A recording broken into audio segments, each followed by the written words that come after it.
أنفسنا وإن لم تغفر لنا وترحمنا لنكونن من الخاسرين آمين.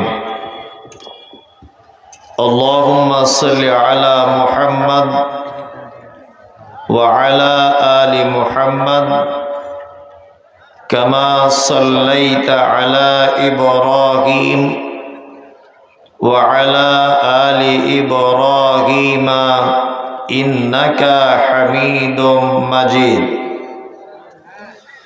اللهم بارك على محمد وعلى آل محمد كما باركت على إبراهيم وعلى آل إبراهيم إنك حميد مجيد.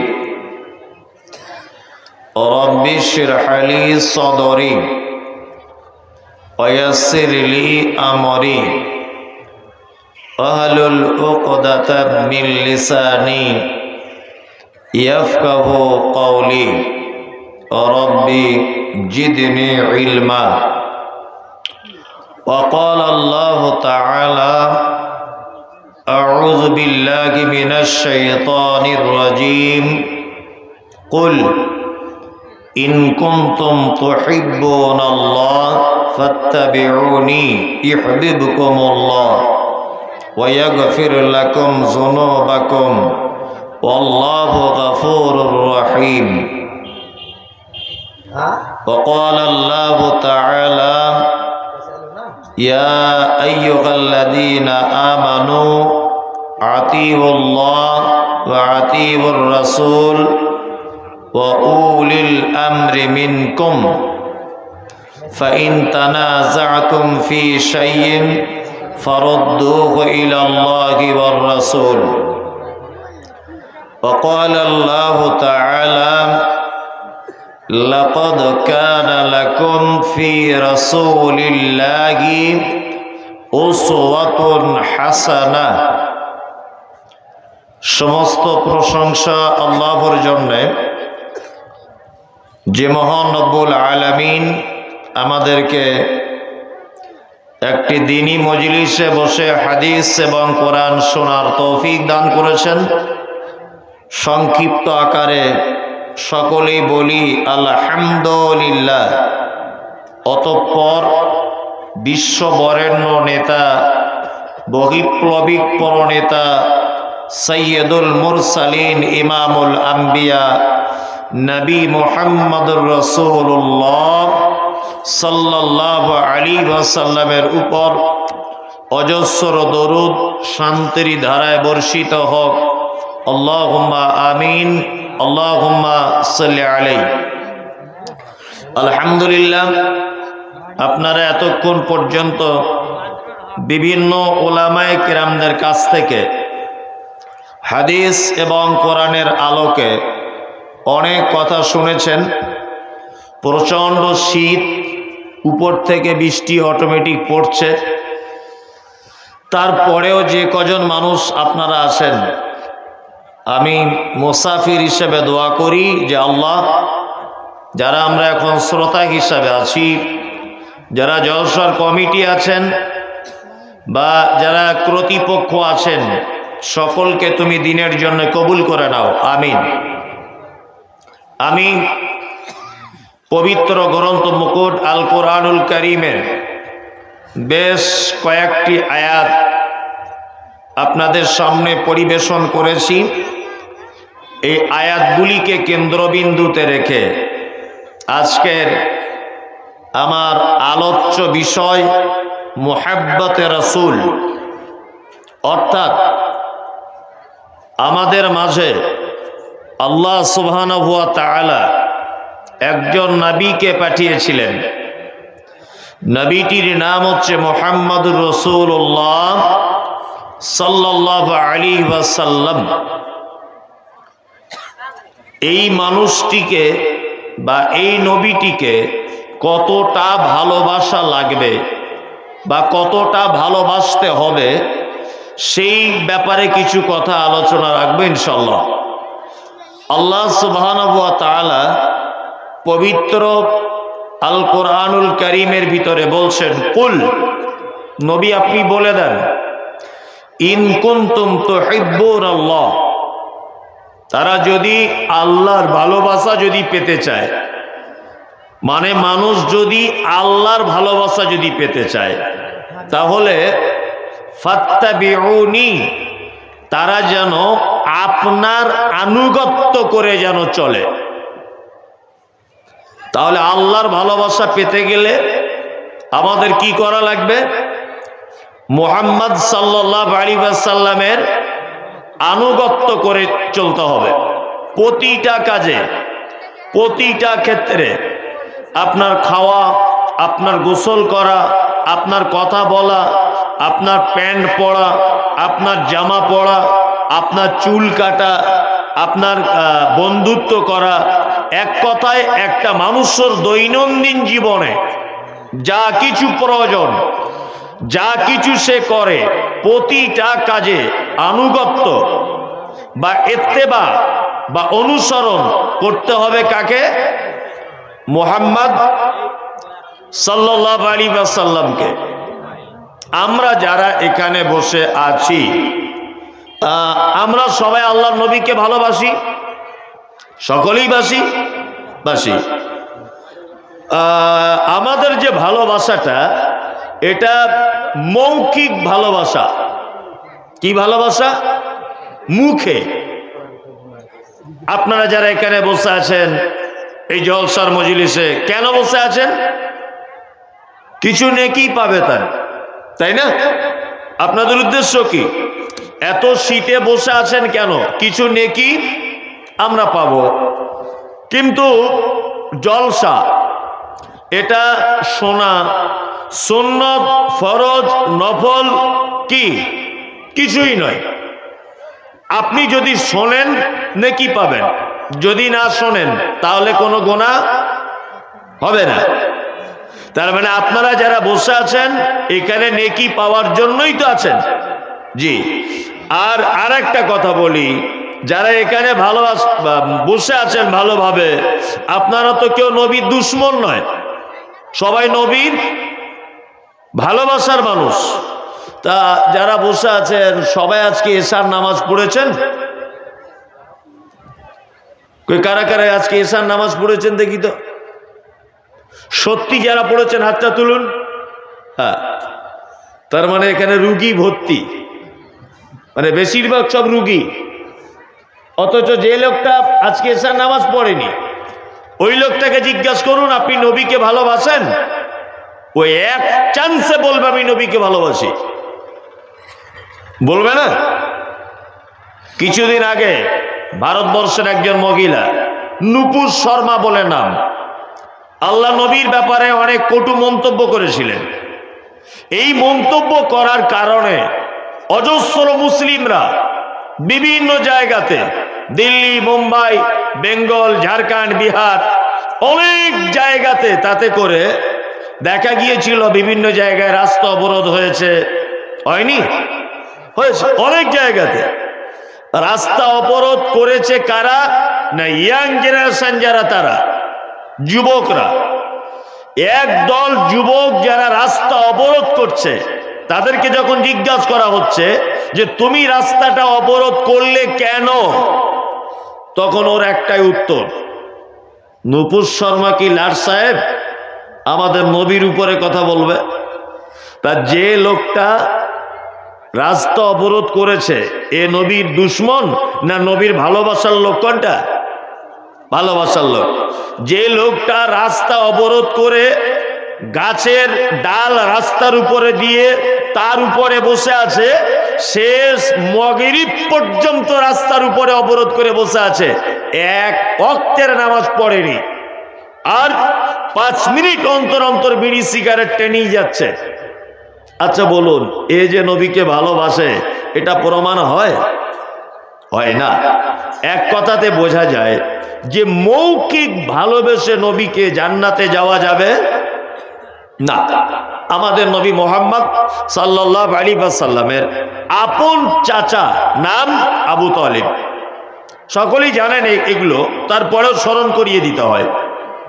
Abu Talib Islamic ইতিহাসে এক জায়গাতে আপনি এটা প্রমাণ করতে পারবেন না যে চাচা আবু তালিব কখনো মুহাম্মদ সাল্লাল্লাহু আলাইহি ওয়াসাল্লামের বিরুদ্ধচারণ করেছে, ইতিহাস নেই।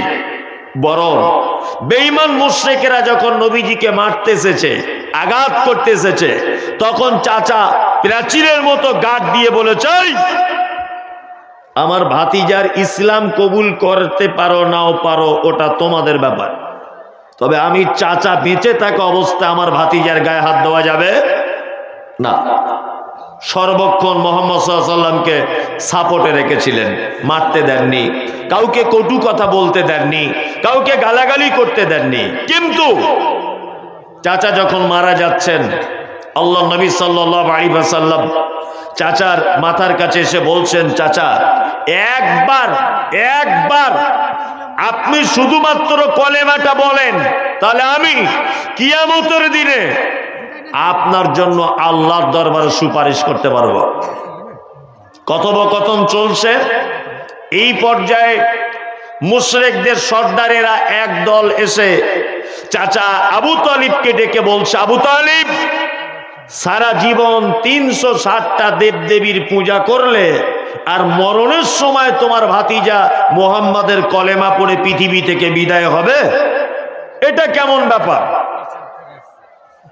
কথোপকথন চলতে চলতে এক পর্যায়ে চাচার টাইম শেষ, পৃথিবী থেকে চলে গেলেন। মুহাম্মদ সাল্লাল্লাহু আলাইহি ওয়াসাল্লামের চাচা, নাম তার আবু তালিব, পৃথিবী থেকে চলে গেলেন। আল্লাহ নবী সাল্লাল্লাহু আলাইহি ওয়াসাল্লাম নিজের জবানে বলছেন যে আমার চাচা, তাকে জাহান্নামের সবথেকে হালকা ছোট্ট যে আযাব, সেই আযাবটা দেওয়া হবে। কি ছোট্ট আযাব? না, 2টি আগুনের জুতো আমার চাচার পায়ে পরিয়ে দেওয়া হবে। এরই কারণে আমার চাচার মগজগুলো গলে গলে নিচের দিকে পড়বে। এতক্ষণ যা শুনলেন, তাতে করে চাচা আবু তালিব ভাতিজা মুহাম্মদ সাল্লাল্লাহু আলাইহি ওয়াসাল্লামকে ভালোবাসতেন না দুশমনি করেছিলেন? কোনটা? ভালোবাসতেন। তা এই লোকটা জান্নাতে গেল না জাহান্নাম? জাহান্নাম, তাই না? তার মানে বোঝা যাচ্ছে মুহাম্মদ সাল্লাল্লাহু আলাইহি ওয়াসাল্লামকে মৌখিক ভালোবেসে জান্নাত যাওয়া যাবে না। মুহাম্মদ সাল্লাল্লাহু আলাইহি ওয়াসাল্লামের আনিত দ্বীন, এই দ্বীনকে যতক্ষণ না পর্যন্ত একটা মানুষ মান্যতা না দিবে, ততক্ষণ পর্যন্ত তার জান্নাত নেই। আমরা হানাফি বলুন, সাফি বলুন, মালিকি, হাম্বলি, আহলে হাদিস, জামাত ইসলামী, যে যত দল, যত ফিরকা, যত মত আছে, সবার কিন্তু একটা দাবি। কি দাবি? আমরা হলাম নবী প্রেমিক। দাবি না? সবাই বলে না আমরা নবীকে ভালোবাসি? আমি মুমতাজুল ইসলাম এ কথা বলছি, নবীকে ভালোবাসে তখন প্রমাণ হবে যখন সে মুহাম্মদ সাল্লাল্লাহু আলাইহি ওয়াসাল্লামের আনিত দ্বীন একেবারে পুঙ্খানুপুঙ্খভাবে মেনে চলবে। তখন বোঝা যাবে এই লোকটা মুহাম্মদ সাল্লাল্লাহু আলাইহি ওয়াসাল্লামকে ভালোবাসে। হাদিসে প্রকাশ্য রয়েছে কি? হাদিসে রয়েছে যে এমন এক নেশাদার, প্রত্যেক নেশাদার দ্রব্য মদ, আর প্রত্যেক মাদক দ্রব্য কি? হারাম। প্রত্যেক কুল্লু মুস্কিরিন খামর, প্রত্যেক নেশাদার দ্রব্য মদ। আল্লাহ নবী সাল্লাল্লাহু আলাইহি ওয়াসাল্লাম বলছেন তার পরের বাক্যে যে প্রত্যেক মদই নেশাদার দ্রব্য, হারাম।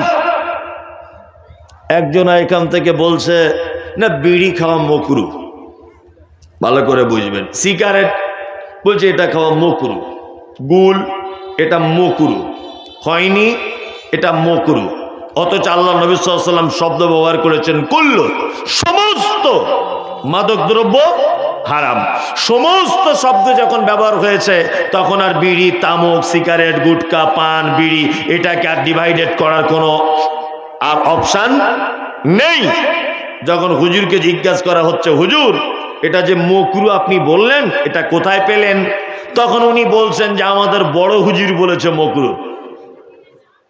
তখন উনি বলছেন আমাদের বড় পীর সাহেব বলেছেন মকরু। তখন উনি বলছেন আমাদের ইমামে আজম আবু হানিফা রাহিমাহুল্লাহ তিনি বলেছেন মাকরুহ। ভালো করে বুঝবেন, তার মানে এখানে ইমাম আবু হানিফাকে প্রাধান্য যে জন দিচ্ছে, যে বড় পীর সাহেবকে প্রাধান্য দিচ্ছে, যে বড় হুজুরের দোহাই দিচ্ছে, অথচ মুহাম্মদ সাল্লাল্লাহু আলাইহি ওয়াসাল্লাম ডাইরেক্ট হারাম ঘোষণা করেছে, এই লোকটা আল্লাহর নবীকে ভালোবাসে, তার প্রমাণ হলো না। আল্লাহ সুবহানাহু ওয়া তাআলা পবিত্র আল কোরআনের ভিতরে কথা বলছেন, আল ইয়াউমা আকমালতু লাকুম দীনাকুম ওয়া আতমামতু আলাইকুম নি'মাতি ওয়া রাদিতু লাকুমুল ইসলাম দীনা। আমি মুহাম্মদ সাল্লাল্লাহু আলাইহি ওয়াসাল্লামকে দিয়ে দিন পরিপূর্ণ করে দিয়েছি, কমপ্লিট। কিয়ামত পর্যন্ত কোন মানুষের ক্ষমতা নেই যে এই দিনের ভিতরে কোনো একটা জিনিস ঢুকিয়ে দিবে বা এই দিন থেকে কোনো একটা জিনিস বার করে দিবে। এই রাইট কোন শায়েখ মাশায়েখ হুজুর পীর ফকির কারো আর রাইট নেই। আমরা মুসলিমরা মুহাম্মদ সাল্লাল্লাহু আলাইহি ওয়াসাল্লামের দেখানো পথ বাদ দিয়ে বিভিন্ন ব্যক্তিদের অনুসরণ করে চলি না? চলি কি চলি না?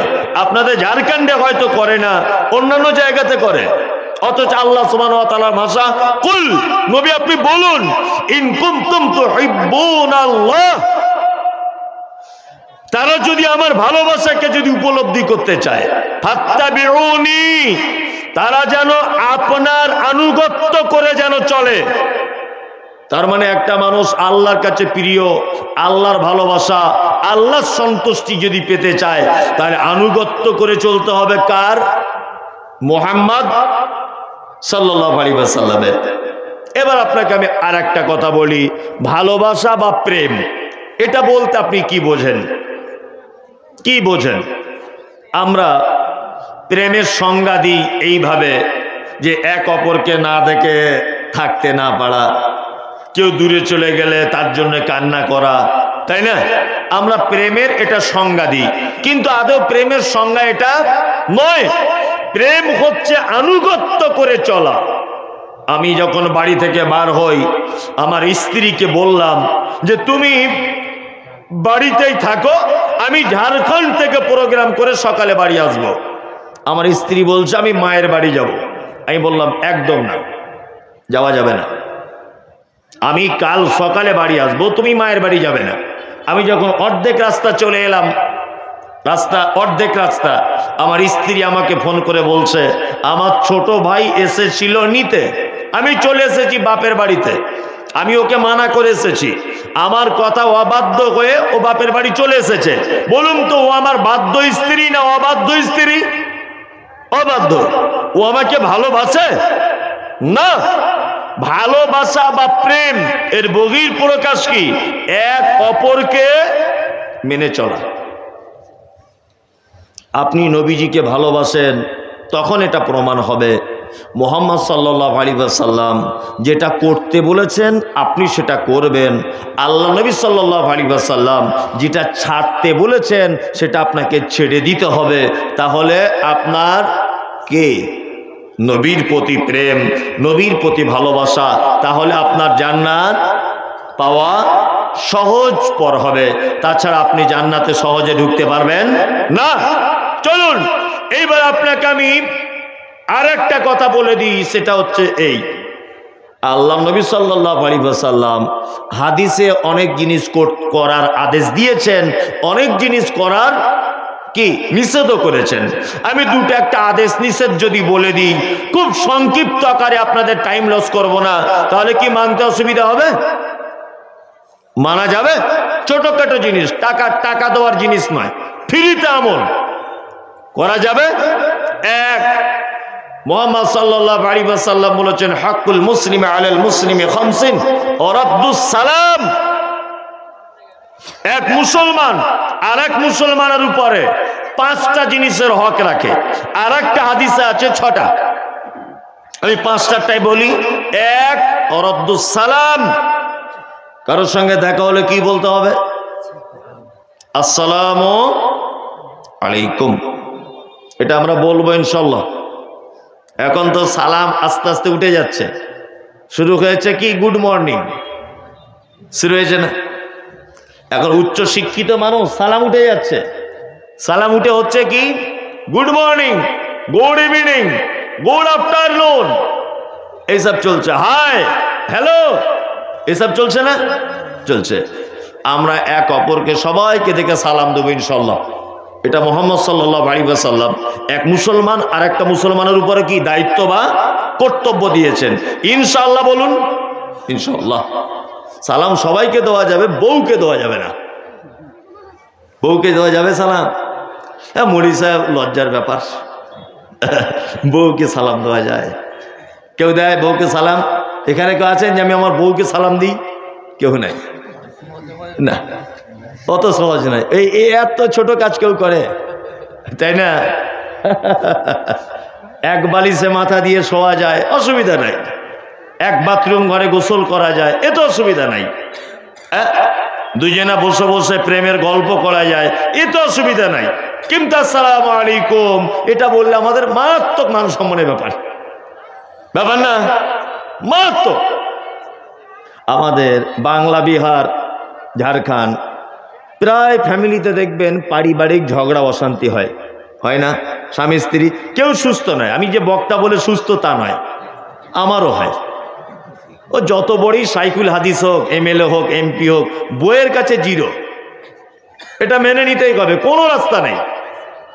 যতই বড় প্রধান বক্তা হোক, আর বোখারি পড়াক, মুসলিম পড়াক, আবু দাউদ পড়াক, স্কুলে হেডমাস্টার হোক, এমপি হোক, এমএলএ হোক, বইয়ের কাছে সবাই কিন্তু ঠাকুর, একটা কথা বলতে পারে না, তাই না?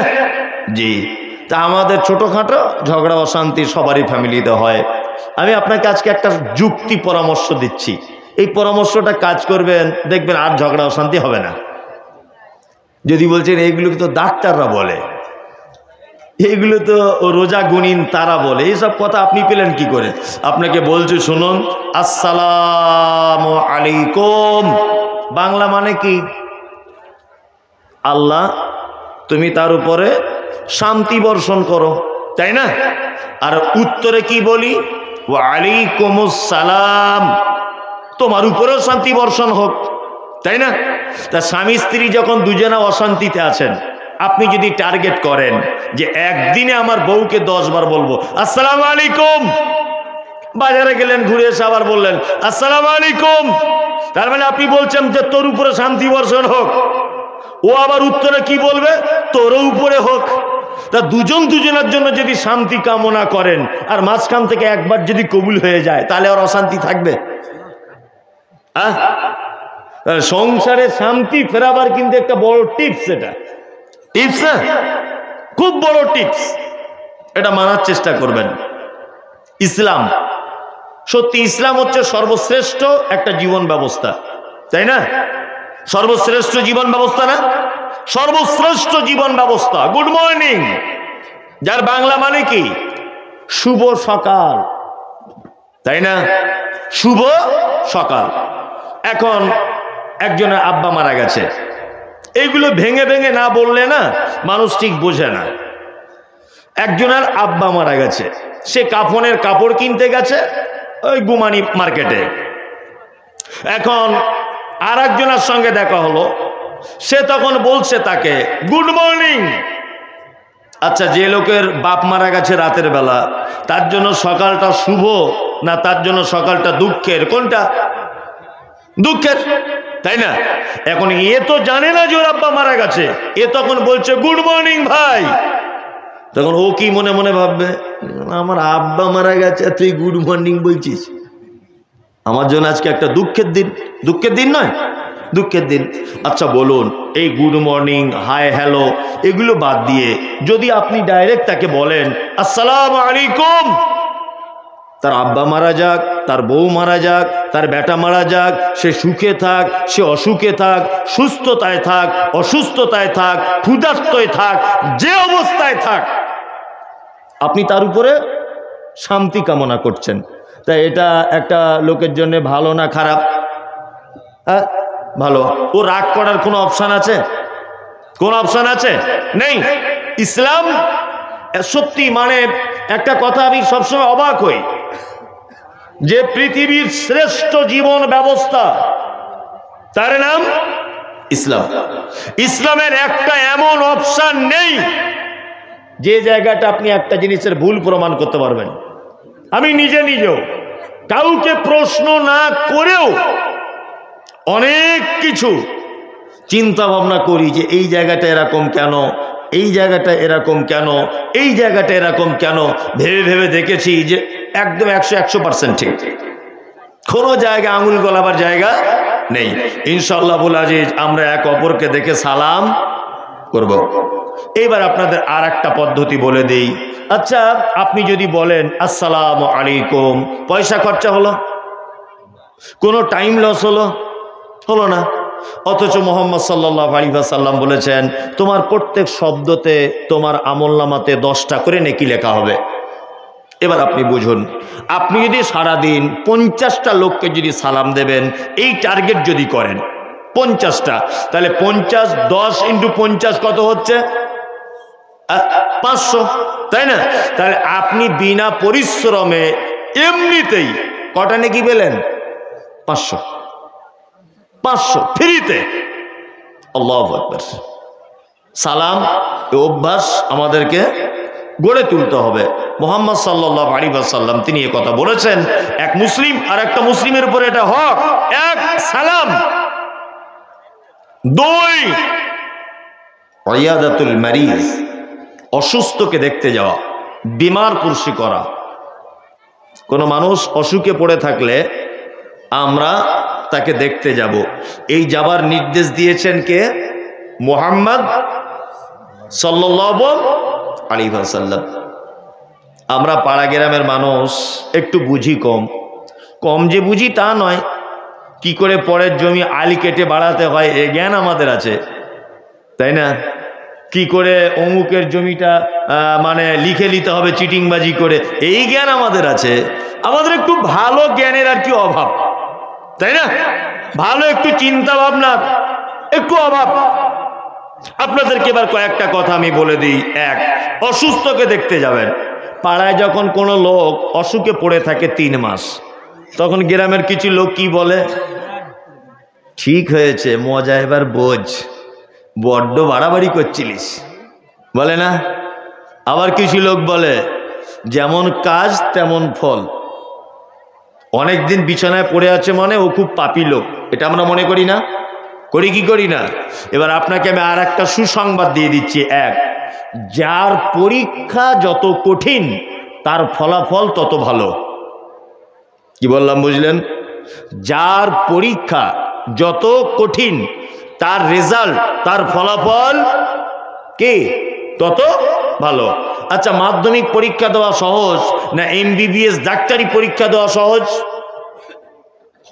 মাধ্যমিক দেওয়া সহজ, তাই না?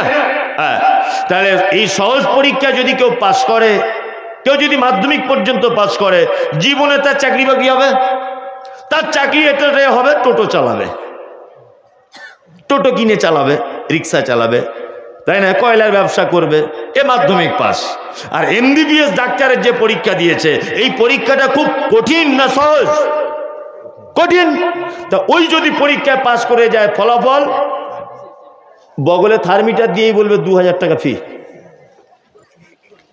তাই না? তার মানে বোঝা যায় যার পরীক্ষা যত কঠিন তার ফলাফল তত মিষ্টি। যে লোকটা 3 মাস যাবৎ বিছানায় পড়ে আছে, ভেবে নেবেন আল্লাহর দরবারে ওর ক্ষমাটাও অনেক বড়। কি বললাম বুঝলেন? পাড়ায় কোনো মানুষ পড়ে থাকলে তাকে দেখে ঠাট্টা বিদ্রুপ করবেন না, বরং এক কাজ করবেন, আপনি সকালবেলাতে যদি যান তার মাথাতে হাত দিয়ে বলবেন লা বাসা তাহুরুন ইনশাআল্লাহ। চাচা কোন ডাক্তার দেখাচ্ছ? না আমি ওই রমেশ মুখোপাধ্যায়কে দেখাচ্ছি। ওকে দেখিও না, তুমি হরিপদ ডাক্তারকে দেখাও, খুব ভালো ডাক্তার। এইরকম যদি 2-4টে পরামর্শ তাকে যদি দিয়ে আপনি আসেন, আল্লাহ নবী সাল্লাল্লাহু আলাইহি ওয়াসাল্লাম তিনি বলেছেন কেউ যদি সন্ধ্যাবেলা যায় তাহলে সূর্য ওঠার আগ পর্যন্ত ফেরেশতারা এই কামনা করে যে আল্লাহ অসুস্থকে তো কল্যাণ দান করবে, যে দেখতে গেছে তাকে আগে কল্যাণ দান করো। লস হলো না লাভ হলো? লাভ হলো না? লাভ হলো। অসুস্থকে আমরা দেখতে যাব ইনশাল্লাহ। তবে আমাদের পাড়া গ্রামের চরিত্রগুলো বলি। এক, গ্রামের যে লোকটা সবচেয়ে ধনী লোক, সে অসুখে পড়ে আছে, সবাই দেখতে যাচ্ছে। দেখতে যায় না? ওর টাকা পয়সা বেশি আছে ওই জন্য যায়। চাচা কেমন আছো? তার মানে ও সুস্থ হলে কিছু মালকড়ি পাওয়া যাবে, বা কোনো পার্টির নেতা টেতা বটে, তাই না? আর প্রত্যেক গ্রামে দেখবেন কিছু লোক কবর টবর খোঁড়ে। এই লোক টোক মারা গেলে কবর টবর খোঁড়ে। আচ্ছা, যারা কবর খোঁড়ে এরা খুব ধনী লোক না গরিব মানুষ হয়? গরিব মানুষ হয়, তাই না? জীবনে দেখেছেন কোন স্কুলে হেডমাস্টার কারুর বাপের কবর খুঁড়েছে? দেখেছেন? এলাকায় সব থেকে ধনী লোক আপনার মায়ের কবর খুঁড়তে গেছে, দেখেছেন? না। এলাকার গ্রামের সব থেকে গরিব মানুষ রিক্সা চালক, এ দেখবেন লোক মারা গেলে কবর টবর খোঁড়ে, করে না? করে। কবর খুঁড়িয়েছে, বলে যে আব্দুল্লাহ চাচা তোমার মায়ের কবর কমপ্লিট, 500 টাকা দাও। বলে ফ্রিতে, এমনিতেই, বরং কিছু দিতে দিলেও নেয় না। এইরকম একটা লোক আজকে 3 মাস বিছানায় পড়ে আছে, কেউ তাকে দেখতে যায় না, কেউ খোঁজ নেয় না। নাই না, আপনার বেটা বেটির বিয়েতে ওই লোকটা দাওয়াত পায়? পায়? পায় না। মুহাম্মদ সাল্লাল্লাহু আলাইহি ওয়াসাল্লাম বলেছেন কি? অসুস্থকে দেখতে যাও। নাম্বার 3, ওয়া ইত্তিবাউজ জানাইজ, তোমরা জানাজার সালাত আদায় করো, জানাজার সালাত আদায় করো। চলুন, ওয়া ইজাবাতুদ দাওয়াতি, মুহাম্মদ সাল্লাল্লাহু আলাইহি ওয়াসাল্লাম বলেন যে কেউ দাওয়াত দিলে সেটা গ্রহণ করো। ইনশাআল্লাহ করব। হ্যাঁ, ইনশাল্লাহ তো বলতেই হবে। দাওয়াতের ব্যাপার, গরুর গোস্তের ব্যাপার থাকলে আর এইসব আর ইনশাল্লাহ না বলে হয়, তাই না? দাওয়াত বাড়িতে যেতে হবে, তবে সব দাওয়াত বাড়িতে যেন চলে যাবেন না, কিছু একটু বাদ দেওয়ার চেষ্টা করবেন। কি বললাম বুঝলেন? এক, আপনাদের দিকে জানি না, যেগুলো ইসলাম সমর্থন করে না, এইরকম কোন দাওয়াত বাড়িতে আপনি যেতে পারবেন না। এমন একটা দাওয়াত বাড়িতে আপনাকে বলা হলো, যে দাওয়াত বাড়িতে আপনি গিয়ে দেখছেন বাদ্যযন্ত্র, গান বাজনা চলছে, উলঙ্গ নারীরা ড্যান্স করছে। আমাদের পাড়া গ্রামে বিয়ে বাড়ি অনুষ্ঠান এগুলো হয় না? গান টান বাজে। আপনাদের ঝাড়খণ্ডে হয় না, বেঙ্গলে হয়।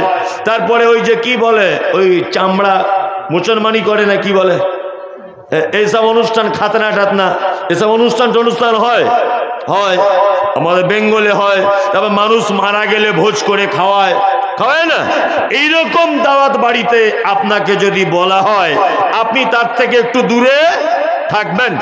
চলুন, দাওয়াত বৈধ হলে আপনি গ্রহণ করবেন।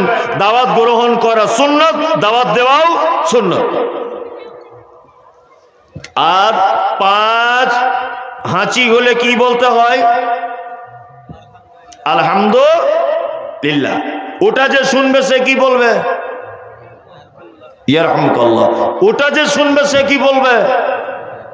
ইয়াহদিকুমুল্লাহ ওয়া আসলিহু বালাকুম। এই 3 পর্যায়ের উত্তর আপনাকে দেওয়া লাগবে।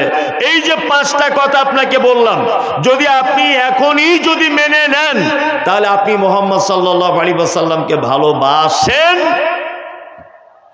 তার প্রমাণ হবে ইনশাআল্লাহ। আমরা মেনে নেব। পরিচিত অপরিচিত মানুষকে দেখলে সালাম দেব, অসুস্থ কেউ থাকলে দেখতে যাব। নাম্বার 3, বৈধ দাওয়াত দিলে কবুল করব। কোনো মুসলিম ভাই মারা গেলে তার জানাজার সালাত আদায় করব। হাঁচি হলে কি উত্তর দেব, তাই না? চলুন এবার আপনাদেরকে বলি, হাদিস বলতে একটা একটা করে যদি বলা যায়, ব্যাখ্যা বিশ্লেষণ করা যায়, অনেক টাইম লেগে যাবে। ওই জন্য আপনাকে এবার আমি দেখাবো যে আপনি মুহাম্মদ সাল্লাল্লাহু আলাইহি ওয়াসাল্লামকে কতটা, কাদের থেকে বেশি, কেমন করে ভালোবাসবেন। এই দেখুন পবিত্র আল কোরআনে আল্লাহ সুবহানাহু ওয়া তাআলা বলছেন, কুল ইন কানা আবাউকুম ওয়া আবনাউকুম ওয়া ইখওয়ানুকুম ওয়া আজওয়াজুকুম ওয়া আশীরাতুকুম ওয়া আমওয়ালুন ইকতারাফতুমুহা ওয়া তিজারাতুন তাখশাউনা কাসাদাহা ওয়া মাসাকিনু তারজাউনাহা আহাব্বা ইলাইকুম মিনাল্লাহি ওয়া রাসূলিহি ওয়া জিহাদিন ফি সাবিলিহি ফাতারাব্বাসু হাত্তা ইয়াতিয়াল্লাহু বিআমরিহি ওয়াল্লাহু লা ইয়াহদিল কওমাল ফাসিকিন। কোরআন সূরা তাওবা। আল্লাহ সুবহানাহু ওয়া তাআলা নবীকে বলছেন, কুল, নবী আপনি বলে দেন, ইন কানা আবাউকুম, তারা যদি তাদের আব্বা মা, আবাউকুম মানে আব্বার মা, ওয়াইখওয়ানুকুম তারা তাদের ভাই, এই নাও আবনাউকুম তারা তাদের বেটা, ওয়াইখওয়ানুকুম তারা তাদের ভাই, ওয়া আজওয়াজুকুম তারা তাদের স্ত্রী, ওয়া আশীরাতুকুম তাদের নিকট আত্মীয়, ওয়া আমওয়ালুন ইকতারাফতুমুহা তাদের উপার্জিত সম্পদ, ওয়া তিজারাতুন তাখশাউনা কাসাদাহা ওই বিজনেস, ওই বাণিজ্যিক যে বাণিজ্যটা আল্লাহর ডাকে সাড়া দিয়ে গেলে লস হয়ে যেতে পারে, আমার লসের আশঙ্কা রয়েছে, এই রকম বিজনেস মানে ইম্পর্টেন্ট ব্যবসা। ও মাসাকিন তারজাউনাহা তাদের বিশাল রাজপ্রাসাদ বাড়ি, তাদের বিল্ডিং বালাখানা।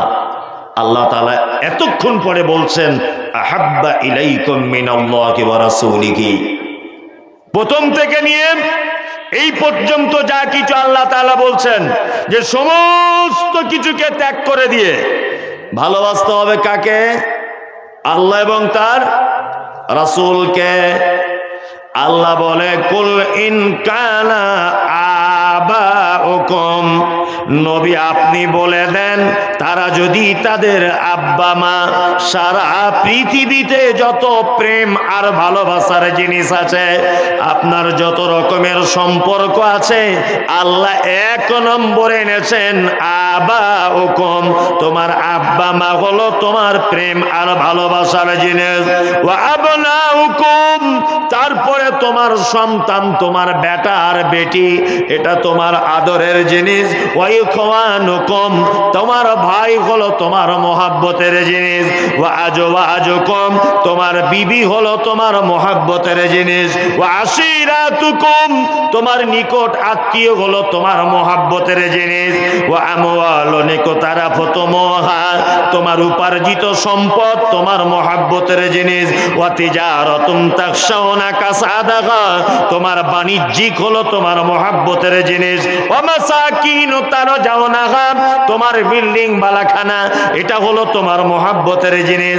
আল্লাহ তারপরে বলছে হাব্বা ইলাইকুম মিনাল্লাহি ওয়া রাসূলিহি ওয়া জিহাদিন ফি সাবিলিহি ফাতারাব্বাসু হাত্তা ইয়াতিয়াল্লাহু বিআমরিহি ওয়াল্লাহু লা ইয়াহদিল কওমাল ফাসিকিন।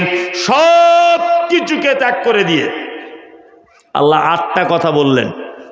আল্লাহ বলছে 8টা পৃথিবীতে মহব্বতের জিনিস, তোমার আব্বা মা, তোমার বেটা বেটি, তোমার ভাই, তোমার বিবি, তোমার আত্মীয় স্বজন, তোমার ঘর বাড়ি, তোমার ব্যবসা, তোমার উপার্জিত সম্পদ, এগুলো হচ্ছে মহব্বতের জিনিস। আল্লাহ তাআলা বলছেন এই সমস্ত মহব্বতকে ত্যাগ করে দাও, দিয়ে ভালোবাসো 3টে জিনিসকে। আহাব্বা ইলাইকুম মিনাল্লাহি ওয়া রাসূলিহি আল্লাহর প্রতি ভালোবাসা, রাসূলের প্রতি ভালোবাসা, ও জিহাদিন ফি সাবিলিহি আর আল্লাহর রাস্তায় জিহাদ করাটাকে ভালোবাসা। আহাব্বা ইলাইকুম মিনাল্লাহি ওয়া রাসূলিহি ওয়া জিহাদিন ফি সাবিলিহি ফাতারাব্বাসু আল্লাহ বলছে তোমরা অপেক্ষা করো হাত্তা ইয়াতি আল্লাহু বিআমরিহি আমার হুকুম আসা পর্যন্ত। আল্লাহু লা ইয়াহদিল কওমাল ফাসিকিন কখনোই আমি ফাসিকদের হিদায়াত দান করি না, সঠিক রাস্তা দেখাই না। এইবার আপনাদেরকে ছোট্ট করে খুব চমৎকার একটা ঘটনা আপনাদের সামনে আমি উল্লেখ করছি। যে আমরা তো নবীজিকে ভালোবাসি, আর সাহাবায়ে কেরামগণও আল্লাহ রসুলকে ভালোবাসতেন। শায়েখ বসে আছেন, আরো যারা আছেন আপনারা সকলেই জানেন। এটা পুরাতন কথা, তবুও স্মরণ হয়ে গেলে কিছু মানুষকে বলা উচিত, এর থেকে অনেক শিক্ষা পাওয়া যায়। এক, উহুদের যুদ্ধ হয়েছিল কত হিজরিতে জানা আছে কারুর? 3 হিজরিতে। কত হিজরি? 3, তাই না? জি, মানে বদরের যুদ্ধের পরের বছরই উহুদের যুদ্ধ হয়েছিল। আর এই উহুদের যুদ্ধে ইখতিলাফ হয়েছিল, ওই জন্যে এই যুদ্ধতে মুসলিমরা জয়লাভ করতে পারেনি। ইতিহাস লম্বা চওড়া। আল্লাহ নবী সাল্লাল্লাহু আলাইহি ওয়াসাল্লাম সাহাবীদেরকে বলেছিলেন যে একটা গিরিপথ, উহুদের একটা গিরিপথ, সুড়ঙ্গ রাস্তা, এই রাস্তাতে তোমরা দাঁড়িয়ে থাকবে। তীরন্দাজ 50 জন তীরন্দাজ যারা তীর চালাতে পারত, এইরকম সাহাবীদেরকে আল্লাহ রাসূল সাল্লাল্লাহু আলাইহি ওয়াসাল্লাম ওই গিরিপথ আটকে রাখতে বলেছিলেন। আর আল্লাহ রাসূল এটা বললেন যে তোমরা যদি দেখো আমরা যুদ্ধতে হেরে গেছি, আমাদেরকে মেরে দিয়েছে, আর আমাদের মাথাতে কাক বসে আমাদের মাথার মগজগুলো ছিঁড়ে ছিঁড়ে খাচ্ছে, তবুও আমি যতক্ষণ না পর্যন্ত বলবো বা খবর না পাঠাবো তোমরা ওই গিরিপথ ছেড়ে দিও না। আমি মমতাজুল ইসলাম ওই গিরিপথ নিজে চোখে দেখে এসেছি 2 মাস আগে। 2 মাস আগে ওই গিরিপথটা, যুদ্ধ চলছে। মুসলিমরা এক পর্যায়ে বেঈমানদেরকে এত মারা মেরেছে যে তারা ময়দান ছেড়ে চলে গেছে। যখন ময়দান ছেড়ে চলে গেছে তখন কিছু সাহাবী তারা গনিমতের মাল নিয়ে ব্যস্ত। এই মুহূর্তে ওইখানে যে গিরিপথে আল্লাহ নবী সাল্লাল্লাহু আলাইহি ওয়াসাল্লাম 50 জন তীরন্দাজকে রেখেছিলেন, তাদের ভিতরে ইখতিলাফ হলো। ইখতিলাফ কি? একদল বলছে যে আল্লাহর নবী মানা করেছে গিরিপথ ছেড়ে দিতে, আমরা ছাড়বো না, এখানে দাঁড়াবো, আল্লাহ রসুল যতক্ষণ না বলবেন ততক্ষণ আমরা ছাড়বো না। আর একদল সাহাবী বলছে না, যুদ্ধ তো শেষ, যুদ্ধ তো শেষ, না গিরিপথ ছেড়ে দিই। গিরিপথ ছেড়ে দেওয়া হলো। তখন খালিদ বিন ওয়ালিদের নেতৃত্বে বিপক্ষের মুশরিকদের দল, বেঈমানদের দল ওই গিরিপথ থেকে আবার মুসলিমদেরকে পুনরায় আঘাত করেছিল। এক পর্যায়ে মুসলিমরা কঠিন বিপদগ্রস্ত হয়েছিলেন, কঠিন। এই সেই যুদ্ধ যখন গিরিপথ থেকে আঘাত করা হয়েছে, আল্লাহ নবী সাল্লাল্লাহু আলাইহি ওয়াসাল্লামকে ঘিরে ধরা হয়েছে। তখন আবু তালহা বলে একজন সাহাবী, আবু তালহা আল্লাহ নবী সাল্লাল্লাহু আলাইহি ওয়াসাল্লামকে যখন খুব মেরে ফেলবেন এরকম একটা অবস্থা, তখন আল্লাহ নবী সাল্লাল্লাহু আলাইহি ওয়াসাল্লামের বুকের সামনে দাঁড়িয়ে আবু তালহা নিজের বুকটাকে পেতে দিয়ে বলছেন, আল্লাহ রাসূল, আমি বেঁচে থাকা অবস্থায় বেঈমান মুশরিকেরা যত তীর নিক্ষেপ করবে সমস্ত তীর আমি বেঁচে থাকা অবস্থায় আমার শরীর দিয়ে আমি সেভ করে রাখবো, আপনার গায়ে একটা তীরও আমি ঢুকতে দেব না। আবু তালহা এই যুদ্ধতে শহীদ হয়েছিলেন। আবু তালহা, আল্লাহ নবী সাল্লাল্লাহু আলাইহি ওয়াসাল্লাম যে সাহাবী আবু তালহা, তার এত তীর ঢুকেছিল যে কোনো শরীরের অঙ্গ তার বাকি ছিল না, এত তীরে আঘাত পেয়েছিলেন। যাই হোক, এই যুদ্ধতে, এই যুদ্ধের ডাক যেদিন দিয়েছেন আল্লাহ রসুল, তার আগের দিন রাত্রিতে, তার আগের দিন বিকালবেলাতে একজন সাহাবীর বিবাহ পড়িয়েছিলেন, তার নাম হানজালা। রাসূলের প্রতি কত ভালোবাসা দেখুন, তার নাম হানজালা। হানজালা বিবাহতে আল্লাহ রসুল নিজে বিবাহ পড়িয়েছেন। ইসলামিক ইতিহাস, আল্লাহ রসুল খুশি হয়ে সাহাবীদের ভিতরে খাজুর বিলি বন্টন করেছেন। হানজালা বিবিকে নিয়ে রাতের বেলা বাসর রাত্রিতে শুয়ে আছেন। গভীর রাত্রিতে বিশ্ব নবী জনাবে রাসূলুল্লাহ সাল্লাল্লাহু আলাইহি ওয়াসাল্লাম উহুদের যুদ্ধের দামামা বাজিয়ে দিলেন। হানজালার ঘুম ভেঙে গেল। হানজালা উঠে তাড়াতাড়ি করে প্রস্তুতি গ্রহণ করলেন যে আল্লাহ রসুল যখন যুদ্ধের জন্য বলেছেন 1 মিনিট দেরি করা যাবে না। হানজালা উঠে চলে গেলেন যুদ্ধের ময়দানে। যুদ্ধ হচ্ছে, হানজালা রাদিয়াল্লাহু তাআলা আনহু এই যুদ্ধতে শহীদ হয়েছিলেন। আল্লাহ নবী সাল্লাল্লাহু আলাইহি ওয়াসাল্লামের ৭০ জন সাহাবী শহীদ হয়েছেন উহুদের যুদ্ধে। তার ভিতরে আল্লাহ রাসূলের আপন চাচা ছিলেন, নাম হচ্ছে হামজা রাদিয়াল্লাহু তাআলা আনহু। আল্লাহ রাসূলের ইয়াং প্রিয় সাহাবী ছিলেন মুসআব বিন উমাইর, মক্কার সবথেকে, মক্কা মদিনার সবথেকে ধনী লোকের বেটা মুসআব বিন উমাইর এই যুদ্ধতে শহীদ হয়েছিলেন। আমি ৭০ জন সাহাবীর কবর দেখে এলাম। এরকম প্যান্ডেলের মতো বাউন্ডারি দেওয়া আছে, উহুদ পাহাড়ের সাইডেই একটা মসজিদ করা হয়েছে, মসজিদের একেবারেই ডান দিকেই এই এত বড় হবে, যতটা আপনাদের প্যান্ডেল এতটা বড় হবে, ৭০ জন সাহাবী শুয়ে আছেন এরকম একভাবে। একজন সাহাবীর কবরে ইটে নাই, পাথর নাই, চাদর নাই, ফুলও নাই, ধূপ নাই, মোমবাতি নাই, কিচ্ছু নাই, ফাঁকা আসমানের তলাতে শুয়ে আছেন, শুধু বাউন্ডারি দিয়ে ঘেরা আছে। আর কোন লোক যদি ওখানে গিয়ে বেশি বাড়াবাড়ি করছে, পুলিশ রাখা আছে, পুলিশ বারবার বুঝতে যাদের পারছে তাদের হাতগুলোকে টেনে নিয়ে কাবার দিকে করে দিয়ে বলছে, এই হাজী সাহেব, কাবার মালিকের কাছে চাও।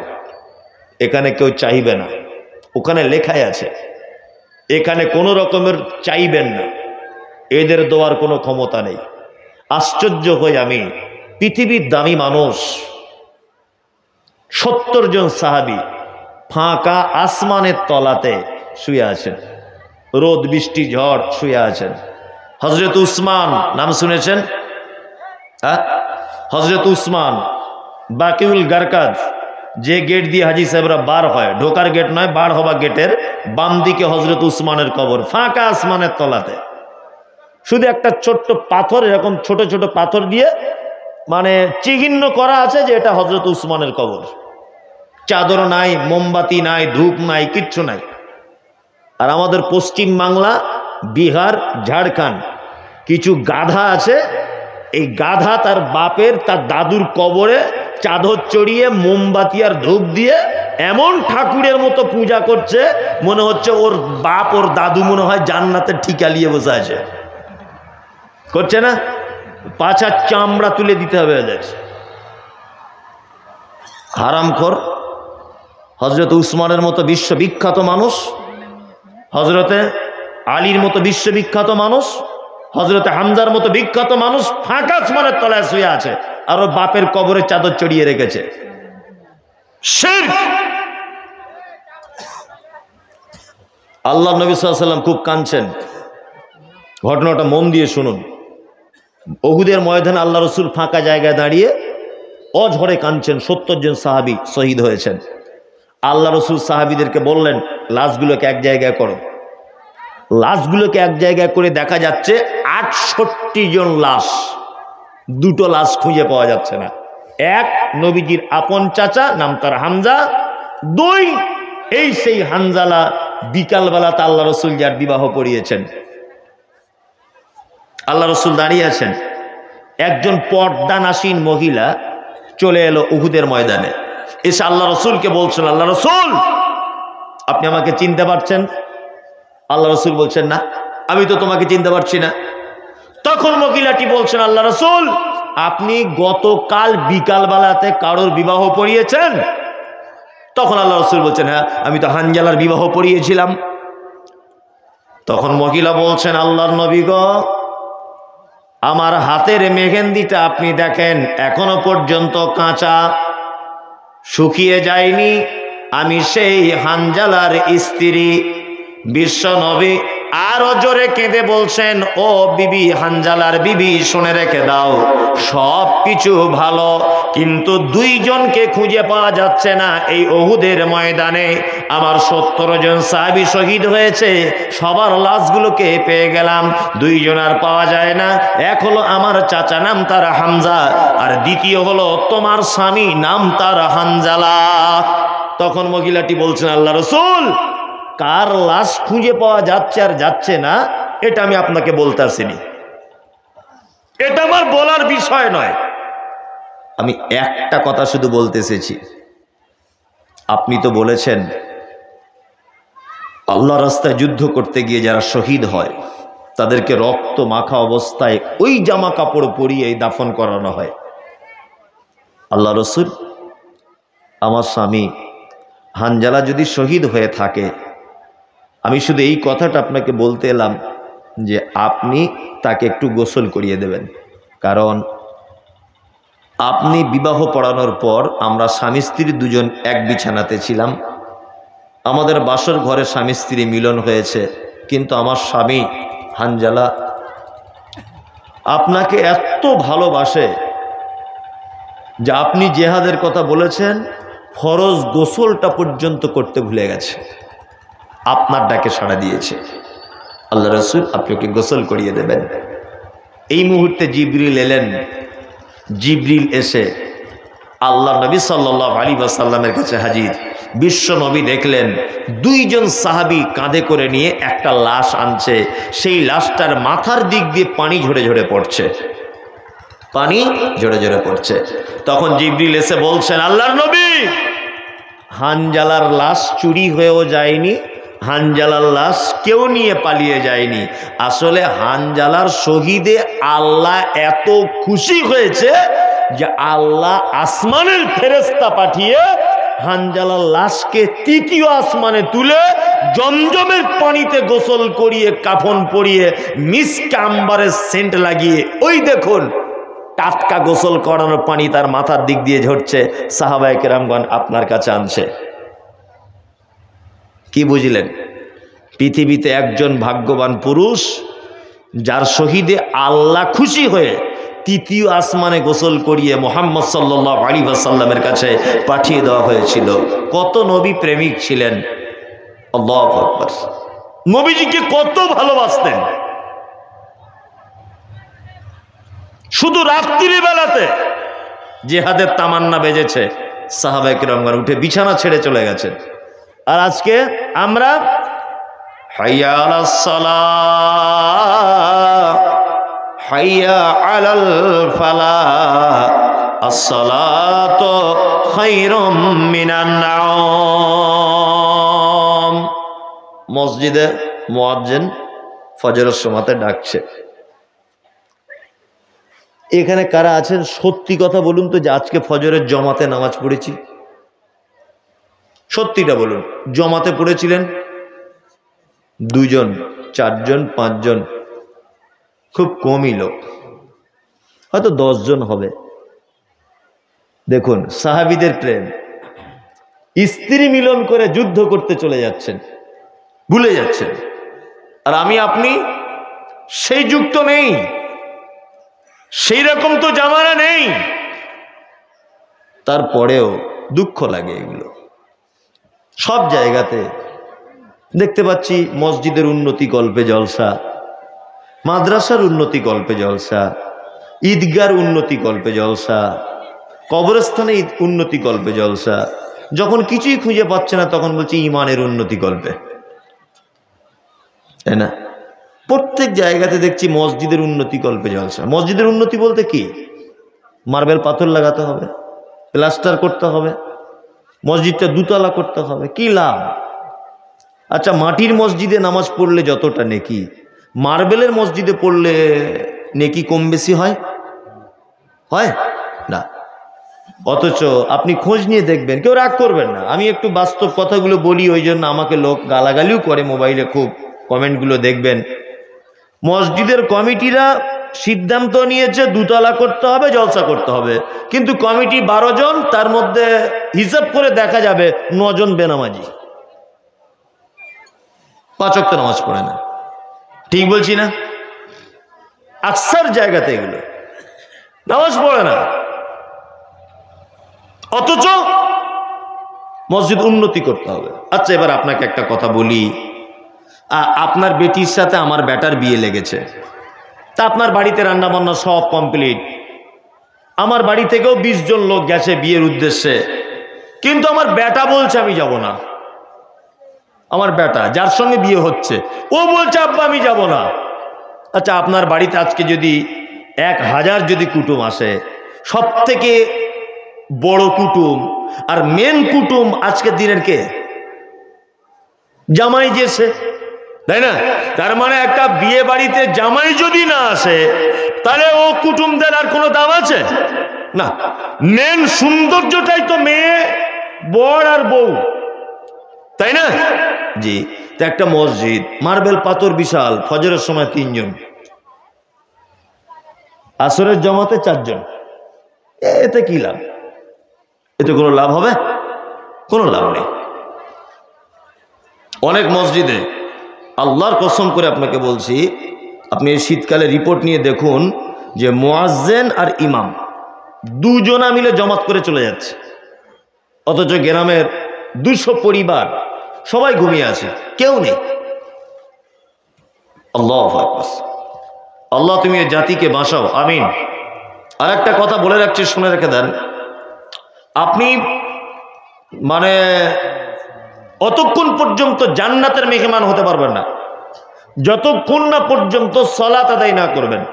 কারণ আল্লাহ সুবহানাহু ওয়া তাআলা পবিত্র আল কোরআনে কথা বলেছেন, মা সালাকাকুম ফি সাকার ক্বালু লাম নাকু মিনাল মুসাল্লিন। একজন সাকার নামক জাহান্নামীকে জিজ্ঞাসা করা হচ্ছে, তুমি কেন জাহান্নামে? ও তখন বলবে যে আমি শুধুমাত্র সালাত আদায় করিনি এই কারণে। মানুষ চলে যাচ্ছে, রাত্রি 12টা বাজে, শীত অনেক বেশি। আমি আর 1 মিনিট আপনাদেরকে সময় লস করব না। যারা বসে আছেন আগোছালো ভাবে কিছু কথাবার্তা বললাম, আল্লাহ তুমি আমাদের সকলকে আমল করার তৌফিক দান করো, আমিন আমিন। আর যারা এখানে বসে আছেন, এটা মাদ্রাসার জলসা নাকি ও মসজিদের জলসা? আমি বেশি টাকা পয়সা চাইবো না, আদায়ও আপনাদেরকে করব না। আপনাদের কাছে অনুরোধ যে আপনারা অন্তত পক্ষে 100 টাকা করে যদি এখন সবাই দেন, তবু 2000 টাকা হয়ে যাবে।